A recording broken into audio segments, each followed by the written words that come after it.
to MTV5. So ngayon, pupunta tayo sa CF Moto para maghanap ng ating big bike. Tingnan natin kung meron akong magugustuhan doon.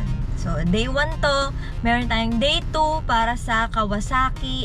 Tingnan natin kung meron pa tayong day 3 or baka naman makahanap na tayo sa day 1 and 2 pa lang, di ba? So let's go! Hi guys! So ngayon, papasok na tayo dito sa CF Moto. Check natin kung ano yung pwede nating bilhin na big bike. So, ano ba yung mga bago natin dito? Tara!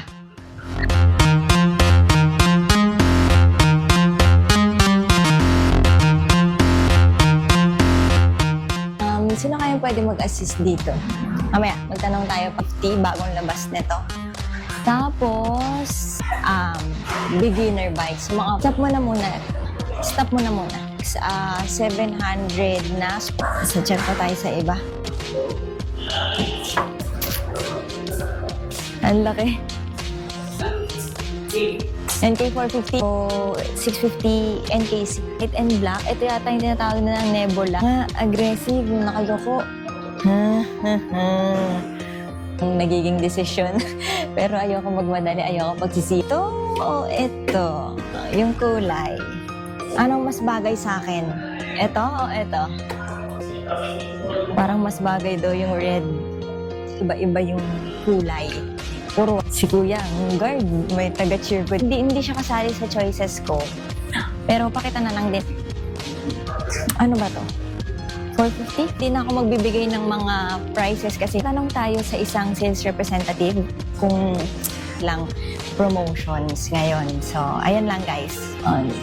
Eto ilang, ano to? 165. Sige, try natin. Tingnan natin, baka magustuhan natin. Pero guys, si 450, alas din na sila. Ang big. Para ilang kano kabigat yung pang-50? Mas bagay. 299 yun, na to 269. 262? Ah, okay. Bingi.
Okay, magkano yung ganun?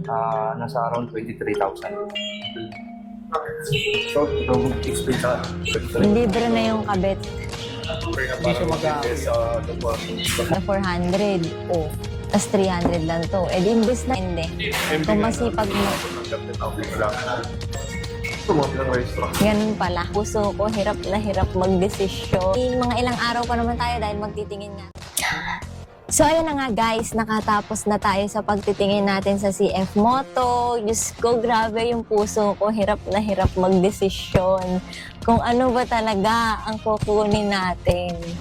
Pero, syempre, may mga ilang araw pa naman tayo dahil magtitingin nga tayo sa ibang brand. So, tingnan natin kung ano talaga. Abangan nyo na lang sa aking vlog.